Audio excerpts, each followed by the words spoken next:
Good day, everyone. Welcome to our fireside chat on a topic that impacts millions of young Filipinos.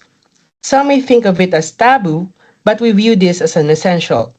Welcome to our discourse about sex education. This is not just about biology, it's about health, empowerment, and breaking harmful cycles. Today, we'll dive into three critical areas: teenage pregnancy, sexually transmitted infections, and eradicating stigma around sexual health. Joining me today are our moderator Patrice and our timekeeper and summarizing head Cass. We are also privileged to have our experts with us, which is Pam, Ashley, and Ia. To dive straight into our discourse, I'll hand the floor over to Patrice and let's begin. Thank you, Brian. Sex education is often overlooked in the Philippines, yet the consequences of these gaps are alarming. According to Relief Web, child pregnancies in the country spiked by 58% in 2022, which should be a wake-up call for better education and health services. This means thousands of young girls are becoming mothers before they are ready. This significantly affects their health, education, and future. Today, we'll explore why this is happening and what we can do about it. Let's start with teenage pregnancy. Miss Pam, why is teenage pregnancy such a growing concern in the Philippines? So, teenage pregnancy is a serious issue because it affects not just the individual but also the society as a whole. So, when a teenager become pregnant, her education often stops. That limits her future opportunities. And also, health risks are also higher. Young mothers face complications during childbirth and their babies are more likely to suffer from malnutrition. The spike of 58% in child pregnancy reported by Relief Web shows that many young girls are becoming more mothers before they are ready. Miss Pam, what do you think are the root causes behind this increase? So for that, several factors can contribute. First is the absence of age-appropriate sex education in schools. Means teens rely on peers or social media for information, which are often inaccurate. Second, poverty plays a huge role. This actually saddening because some girls enter early relationship for financial support. And third, cultural and religious norms discourage open conversation about sex, leaving teens uninformed. As we all know, the Philippines is a Catholic dominated country and many people are still traditional and not open for these types of conversation. And finally, limited access to contraceptives and health services makes prevention difficult. For my third question, can you share some consequences of teenage pregnancy beyond health? Absolutely.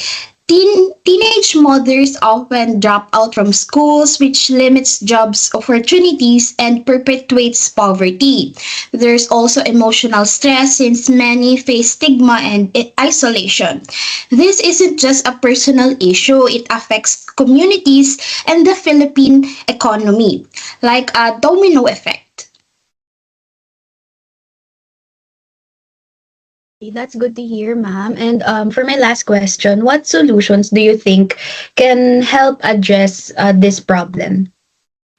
So, for the solution, we need to start a change. We need mandatory sex education in schools, starting at an age where kids can understand the basic of health and relationship. And parents should also be involved in this process. Open communication at home can prevent misinformation. And community programs and youth friendly clinics should provide counseling and contraceptives without judgment. So, education is the key because informed teens make safer choices. Thank you for those insights. To stay on time, we'll now move on to our next segment focusing on STIs, STDs, and contraceptives awareness. Thank you, Miss Pam. Now let's talk about sexually transmitted infections. Miss Ashley, what are the What are the most common STIs among Filipino youth and why is awareness so low? So STIs like chlamydia, gonorrhea, syphilis, and HIV are prevalent among young people, but many don't even know they're at risk. According to Cleveland Clinic, STIs can cause serious complications if untreated, like infertility, chronic pain, and even life-threatening conditions. Awareness is low because sex education often skips these topics and stigma prevents people from seeking help. Many teens believe STIs only happen to promiscuous people, which is a dangerous myth. What are some signs or symptoms teens should watch out for? Some STIs show symptoms like unusual discharge, pain during urination, or sores, but many are silent. For example, chlamydia often has no symptoms, yet it can cause infertility if untreated. That's why regular testing is so important, even if you feel fine. Miss Ash, how can contraceptives help prevent both pregnancy and STIs? So, contraceptives like condoms are essential because they prevent pregnancy and reduce the risk of STIs. According to the US Office of Population Affairs, condoms are the only method that protects against both. Other methods like pills or implants prevent pregnancy but not infections. So, combining methods is best.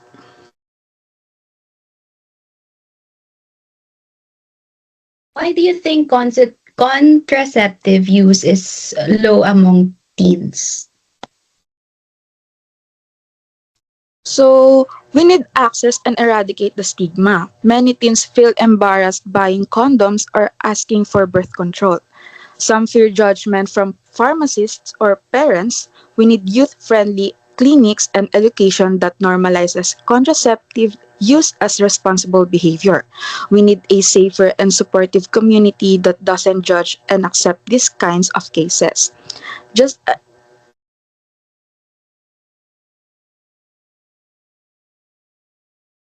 Just a time reminder, we have 10 minutes remaining. This would be a great moment to discuss how stigma can be addressed at the family, school, and community levels. Great points. Now, Miss Pam and Miss Ashley, and also Miss Iya, why is there so much stigma around sex education and sexual health in the Philippines? So, stigma comes from cultural and religious norms that view sex as taboo. The UST Social Health Journal highlights that this silence leads to misinformation and fear. People avoid talking about sexual health because they fear judgment or being labeled as immoral. This creates a cycle where teens stay uninformed and problems like teenage pregnancy and STIs persist.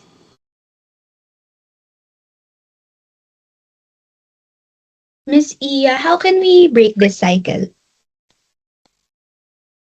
To break this cycle, we need open dialogue and discourse in schools, homes, and communities. Social media can play a huge role by sharing educational content and stories that break stereotypes. When young people see peers talking about sexual health responsibly, stigma decreases. Advocacy groups and influencers can help normalize these conversations. Do you think teachers and parents are ready for this change? Honestly, for me, not yet, but training and awareness programs can help. Teachers should learn how to teach sex education without bias, and parents need guidance on how to talk to their kids about these topics. It's about creating a safe space for questions and honest answers. Now, for our interactive question, if you could change one thing about how sex education is taught in the Philippines, what would it be? For me, I think we should make it mandatory and age appropriate in all schools. For me, to include STI prevention and safe practices in the curriculum and train teachers to handle these topics without bias. Lastly, for me, we should create a safe, judgment free space where students can ask questions openly and include discussions about consent, relationships, and emotional readiness, not just the biological aspects. All right. Thank you to our experts for those powerful final thoughts. To help us tie everything together before we wrap up, I'd like to call on Miss Cass to provide a summary of our discourse today. Miss Cass, the floor is yours.